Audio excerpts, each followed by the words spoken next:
Hey there!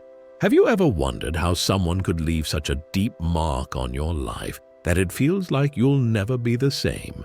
You're in the right place because today we'll be focusing on how narcissistic abuse changes you, and more importantly, how to reclaim your sense of self afterward. Narcissistic abuse isn't just about manipulation or control. It's a slow unraveling of who you are.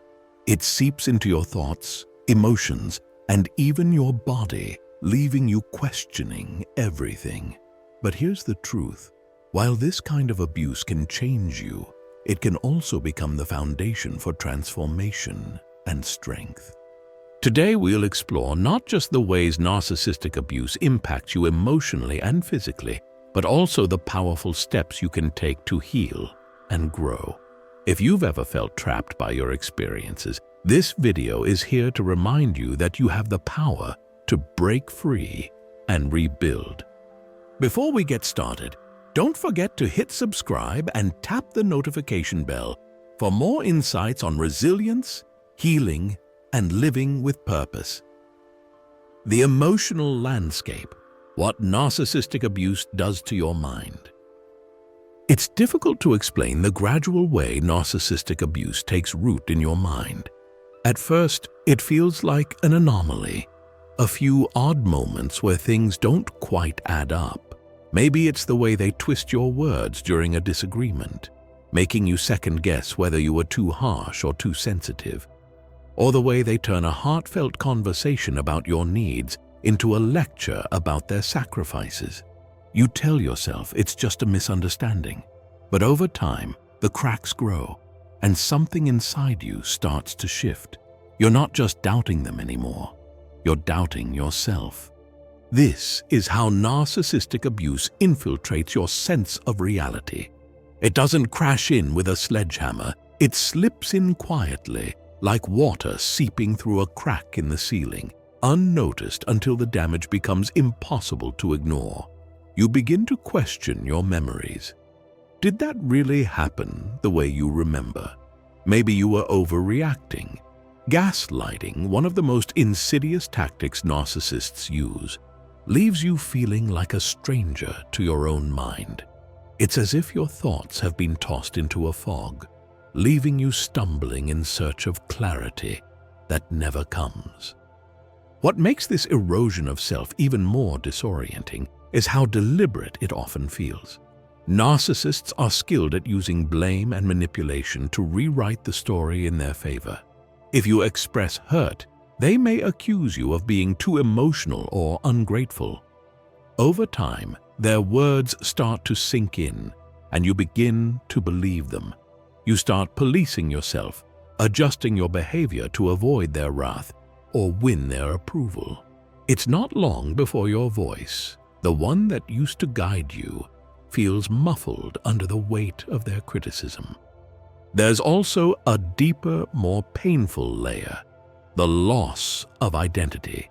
Narcissistic abuse chips away at your sense of self until you're left staring into a mirror and wondering who you've become. Their expectations and demands replace your desires. You stop asking, "What do I want?" because the answer no longer feels relevant. Instead, you ask, "What will keep the peace?" Or, "How can I avoid another fight?" It's not just a matter of feeling controlled. It's the terrifying realization that you've started to disappear in the process. And then there's the constant anxiety. Living with a narcissist feels like walking a tightrope over a pit of fire, never knowing when the next misstep will send you plunging. You adapt by becoming hypervigilant, scanning their mood, tone, and even the subtlest shifts in behavior for signs of danger. Your body stays in a state of high alert, as if bracing for an invisible storm that's always on the horizon. You become so familiar with the stress that you forget what it feels like to relax. Modern psychology tells us this kind of chronic stress has profound effects on the brain. Your fight or flight response, meant to protect you in moments of immediate danger, becomes overactive. It's like a smoke alarm that never stops blaring, even when the fire has long been extinguished. Over time, this wears you down, making it harder to think clearly, make decisions, or even trust your instincts. Stoic wisdom often speaks of the importance of mastering one's perceptions, yet narcissistic abuse twists this idea into a cruel paradox. How can you control your mind when someone else has turned it into a battleground? The truth is, it takes immense courage to face the damage and begin to untangle the web they've spun around your thoughts. But that's the first step to healing, recognizing that the voice of doubt and shame isn't yours. It's theirs. Narcissistic abuse doesn't just change the way you see others, it alters the way you see yourself.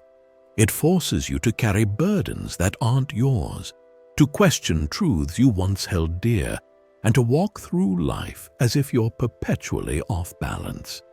Despite all this, you have to always remember that there's a quiet strength that can help you take back your mind, one piece at a time. The path to reclaiming yourself is long, but every small step you take is a declaration. You are more than the damage they tried to leave behind. The physical manifestation, how your body reacts. What many people fail to realize is how deeply emotional abuse imprints itself on the body. It's not just something that lingers in your mind. It embeds itself in your muscles, your breath, your heartbeat, long after the arguments have ended and the apologies, real or fake, have been spoken. Your body still remembers. You might not consciously connect the migraines, the insomnia, or the tension in your shoulders to the narcissist in your life, but the link is there. Your body doesn't lie, even when your mind tries to rationalize or downplay the harm. Chronic stress becomes a silent companion. Living under the emotional manipulation of a narcissist feels like being locked in a pressure cooker. Every day adds another layer of stress that never quite disappears. It's as if you're constantly being chased by a predator that's both invisible and inescapable. This state of hyperarousal might show up as sleepless nights, racing thoughts, or that sinking feeling in your stomach that something terrible is about to happen, even when everything seems calm. Over time, this relentless stress starts to wear you down physically. Maybe you notice your energy levels plummeting, like a phone that drains faster no matter how much you recharge it. The smallest tasks feel difficult because your body is operating on fumes. You might get sick more often as your immune system falters under the constant barrage of stress hormones like cortisol. Digestive problems, headaches, and muscle pain become a regular part of your life. These aren't random ailments. They're your body's way of signaling that something is deeply wrong. Exhaustion takes on a whole new meaning when you're dealing with narcissistic abuse.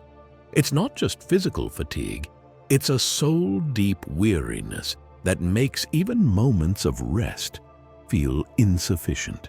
You might lie in bed for hours, but wake up feeling as if you haven't slept at all. That's because your body isn't truly resting. It's on high alert, scanning for the next emotional ambush. This constant state of vigilance creates a feedback loop where your physical symptoms amplify your emotional distress and vice versa. What's even more devastating is the way this physical toll isolates you. When your body is in turmoil, it's harder to connect with others, even those who care about you. You might cancel plans because you're too drained or withdraw because you feel too broken to face the world. And of course, the narcissist often seizes on this isolation, framing it as evidence that you're the problem. It's a cruel cycle. They wear you down until you're too tired to fight back, and then they use your exhaustion against you. But there's another layer to this story, one that speaks to resilience. Even as your body suffers under the weight of narcissistic abuse, it's also trying to protect you. That knot in your stomach when they raise their voice? That's your intuition sounding an alarm. The fatigue that forces you to rest? It's your body demanding the care it's been denied. In many ways, your physical symptoms are a map, guiding you toward what needs attention and healing. Reconnecting with your body is one of the first steps toward reclaiming yourself. Practices like yoga, mindfulness, or even walking in nature can help you begin to release the stress that's been stored in your muscles and tissues. Stoic wisdom teaches us to focus on what we can control, and while you can't erase the past, you can take small, deliberate steps to care for the body that's carried you through it. Narcissistic abuse leaves scars, but it also reveals a truth that's easy to forget. Your body is on your side. It's been fighting for you all along, even when it felt like the world or your mind was working against you. As you learn to listen to its signals and honor its needs, you'll find that healing is possible. The psychological aftermath, patterns, and trauma. Even after the narcissist is gone, their presence lingers in your mind like an echo you can't quite silence. You might tell yourself you're free, but freedom feels hollow when the damage they've done keeps replaying in your thoughts, your decisions, and even your relationships. This is the cruel legacy of narcissistic abuse. It doesn't just leave bruises on the soul, it alters the way you see yourself and the world. One of the most painful truths about surviving narcissistic abuse is the realization of how deeply it conditions you to stay stuck. Trauma bonding, for instance, is a psychological chain that's as real as any physical restraint. It's the paradox of being drawn to someone who hurts you, feeling both trapped and tethered. You remember the good moments, the rare instances when they seemed kind, attentive, even loving, and those memories become the bait that keeps you hooked. It's not weakness, it's survival. Your mind clings to these moments because they offer hope, a sense that maybe things can go back to how they were before the chaos began. But the trauma doesn't stop there. Narcissistic abuse leaves you questioning whether you can trust anyone, including yourself. After all, if someone you loved and cared for could treat you this way, what does that say about your judgment? You might find yourself scanning every interaction for hidden motives, reading too much into people's words, or doubting their sincerity. Trust, once shattered, isn't easily rebuilt. It feels like trying to put together a puzzle where half the pieces are missing and the image keeps changing. This distrust often extends inward. Narcissists are masters at planting seeds of self-doubt, and those seeds can grow into a forest of insecurity long after they're gone. You might catch yourself replaying arguments in your head, wondering if you really were to blame. Even the most minor decisions can feel overwhelming because you've been taught to second-guess yourself at every turn. It's exhausting, this constant battle between the part of you that wants to move forward and the part that's still tangled in the web they spun. And then there's the haunting repetition of the cycle. Many survivors find themselves drawn to similar dynamics in future relationships, not because they want to, but because it feels familiar. The narcissist has reshaped your understanding of love and connection, blurring the line between affection and control. It's like walking through a maze with no exit where every path leads back to the same kind of pain. Recognizing this pattern is both devastating and liberating. It forces you to confront the depth of the damage, but it also offers a way out. Stoicism teaches us that suffering itself is not the problem. It's how we respond to it that shapes our character. The same is true for the psychological scars left by narcissistic abuse. These scars don't have to define you, but they do demand your attention. Healing requires a willingness to sit with the pain, to examine it without judgment, and to understand where it comes from. It's not easy work, but it's necessary if you want to break free from the cycles that have kept you bound. One of the first steps is learning to separate the narcissist's voice from your own. The self-doubt, the criticism, the fear, they're not yours. They were handed to you by someone who wanted to control you, and you don't have to carry them anymore. Over time, you start to see the patterns for what they are, survival mechanisms that no longer serve you. You begin to challenge the beliefs the narcissist instilled in you, replacing them with truths rooted in your values and experiences. This is the essence of reclaiming your mind, choosing to live by your principles instead of the distorted reality they imposed on you. The journey isn't a straight path, and there will be setbacks, but every moment of clarity, every step toward trust, is a victory. As Marcus Aurelius reminds us, the impediment to action advances action. What stands in the way becomes the way.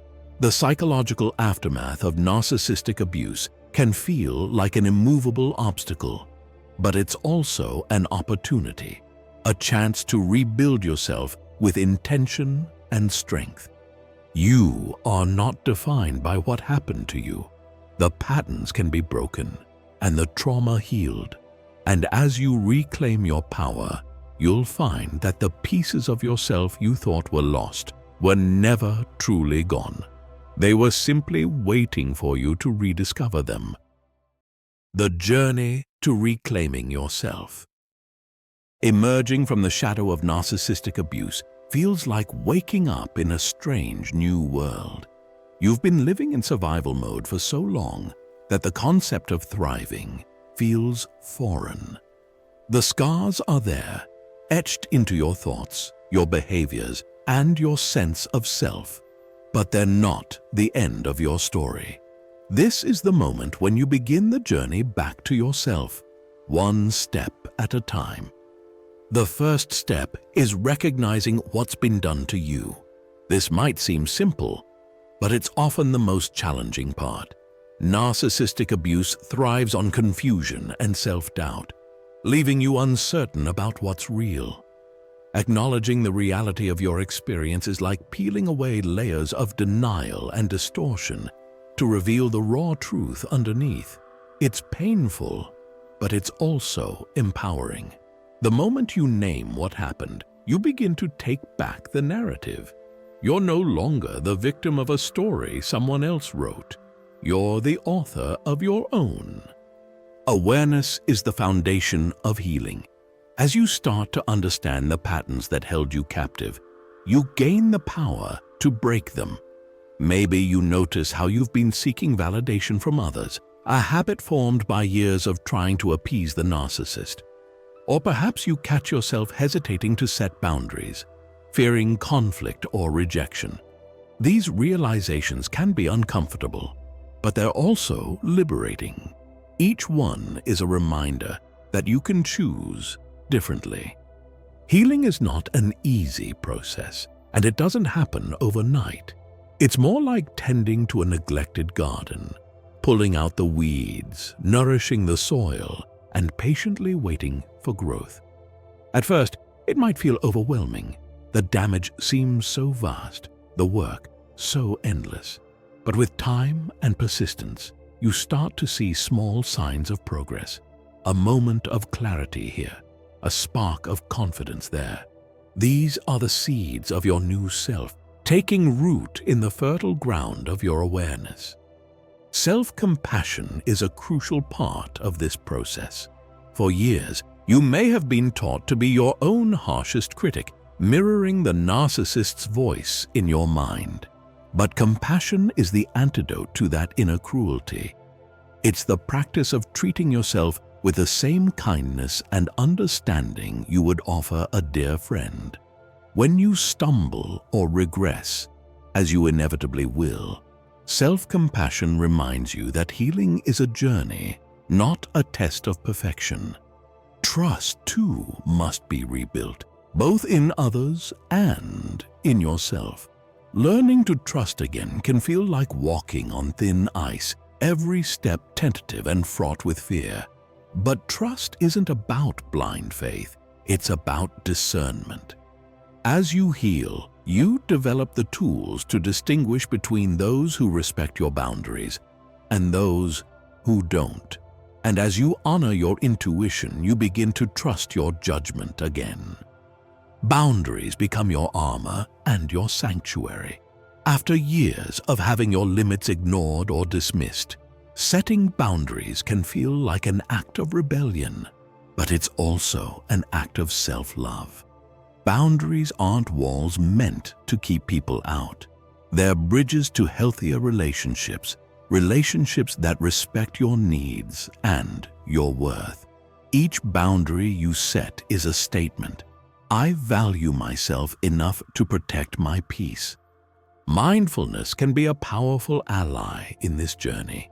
By learning to be present with your thoughts and emotions, you create space between yourself and the pain. You begin to observe the patterns of your mind without being consumed by them. Stoicism teaches us to focus on what we can control, our actions and responses, and mindfulness is a practice that embodies this principle. It reminds you that while you can't change the past, you have the power to shape your future. Healing also involves rediscovering joy. Abuse has a way of dimming your light, making the world seem smaller and darker than it really is. Part of reclaiming yourself is reconnecting with the things that make you feel alive, whether it's a creative hobby, a walk in nature, or simply spending time with people who uplift you. Joy is not a luxury, it's a vital part of your humanity. As you progress, you might find yourself wanting to share your story, not for validation, but to give others hope. Survivors often become healers, using their experiences to guide others through the darkness. In doing so, you transform your pain into purpose, proving that even the deepest wounds can lead to growth. This journey isn't easy, but it's worth every step. With each moment of self-awareness, each act of self-care, and each boundary you set, you reclaim a piece of yourself. You're not just surviving anymore, you're becoming. And as you move forward, you'll come to see that the person you're becoming is someone stronger, wiser, and more beautiful than you ever imagined. Moving forward, finding strength in vulnerability. When you've been hurt so deeply, vulnerability feels like a risk you can't afford to take. You've spent so much time shielding yourself from harm that the idea of opening up again can seem impossible. But vulnerability isn't about exposing yourself to pain. It's about embracing your humanity. It's recognizing that being open, even after everything you've been through, is an act of strength, not weakness. One of the most transformative realizations in the healing process is that your scars don't diminish you, they make you more resilient. Stoic philosophy often emphasizes the idea that adversity is the greatest teacher. Marcus Aurelius once wrote, "You have power over your mind, not outside events. Realize this, and you will find strength." What you've endured at the hands of a narcissist may feel like it's defined you, but in truth, it has refined you. Each hardship has taught you something about your capacity to endure, adapt, and grow. Moving forward means learning to see your vulnerability not as a liability, but as a bridge to deeper connections. After surviving narcissistic abuse, it's easy to build walls, shutting out anyone who might hurt you again. But true healing comes when you replace those walls with boundaries, strong enough to protect you, yet flexible enough to allow meaningful relationships to flourish. Vulnerability within those boundaries becomes a way to reconnect with others without losing yourself. This is also the time to rediscover your voice. Abuse often leaves you feeling silenced, your thoughts and feelings dismissed or minimized. Reclaiming your voice isn't just about speaking up. It's about knowing that your words and emotions have value. It might start small, a journal entry, an honest conversation with a friend, but each expression is a step toward rebuilding your confidence. You're not just finding your voice, you're finding yourself. As you move forward, you might notice that the world feels different, not because it's changed, but because you have. The same struggles that once overwhelmed you now seem more manageable. You start to approach life with a quiet strength, grounded in the knowledge that you've survived worse. You're more discerning and more mindful of who you let into your space, but you're also more compassionate, both towards yourself and others. Helping others can become a powerful part of your healing. Sharing your story or supporting someone going through a similar experience transforms your pain into purpose. It reminds you that your struggles weren't in vain. They've equipped you with the empathy and wisdom to make a difference. When you offer a hand to someone still in the darkness, you're not just helping them, you're solidifying your journey toward the light. This isn't about pretending everything is perfect or that the scars don't still hurt. Healing isn't about forgetting. It's about finding meaning in what you've endured. It's about letting the pain shape you into someone stronger and more aware. It's about learning to live fully, even when the past tries to pull you back. Your vulnerability is not a weakness, it's your superpower. It allows you to connect, to grow, to love, despite the fear and the risk. And as you move forward, you'll come to see that every step you take, no matter how small, is an act of courage. Vulnerability is proof that you've chosen to keep living, to keep trying, to keep believing in the possibility of a better future. Final reflection: your power to rewrite the narrative. Narcissistic abuse can feel like it robs you of your story. For so long, your life revolved around someone else's needs, opinions, and manipulations. The narrative wasn't yours, it was theirs, written to keep you small, compliant, and unsure of your worth. But here's the truth: their story doesn't define you. It never did. You have the power to reclaim your life and rewrite your narrative, one choice at a time. This isn't about erasing the past, the pain, the confusion, the self-doubt. It's all part of your journey. But it doesn't have to be the conclusion. You can choose to see the experiences not as chains that bind you, but as stepping stones toward a stronger, free version of yourself. Rewriting your narrative starts with small, deliberate actions. Each time you challenge the voice of self-doubt, you take back a piece of your power. When you set a boundary, you declare that your needs and feelings matter. When you choose to trust someone or yourself, again, you prove that you're more than the wounds you carry. These acts may seem small, but they're the threads that weave a new story, one where you are the hero, not the victim. Reflection becomes a vital part of this process. Look back, not to dwell on the pain, but to recognize your strength. Think about the moments when you stood firm, even when it felt like the world was against you. Celebrate the times when you put one foot in front of the other, even when it felt impossible. These are the moments that define you, not the cruelty or the manipulation you endured. As you move forward, remember that healing isn't about perfection. It's about progress. There will be days when the weight of the past feels unbearable, but there will also be days when you feel the lightness of freedom. Both are part of the journey.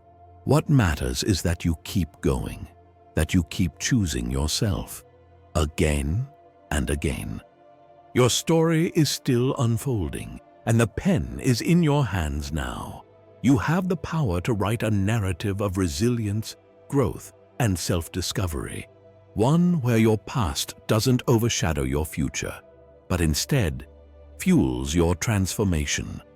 Each decision, no matter how small, is a line in this new chapter. Each act of self-love is a declaration. I am more than what happened to me. I am whole. I am worthy. Let this be your truth, not one shaped by the narcissist's voice, but by your own, a voice that is strong, clear, and undeniably yours. You are not just surviving, you are living, and the life ahead of you is yours to create. Thank you for watching this video on how narcissistic abuse changes you and the path to reclaiming yourself. We hope this journey gave you clarity, encouragement, and practical tools to begin your healing process. Remember, the damage you've endured does not define you. It's your response to it that shapes your future. If this video resonated with you, don't forget to like, subscribe, and share it with someone who might need to hear this message. Stay strong, stay grounded, and remember, your story isn't over, it's just beginning. See you next time.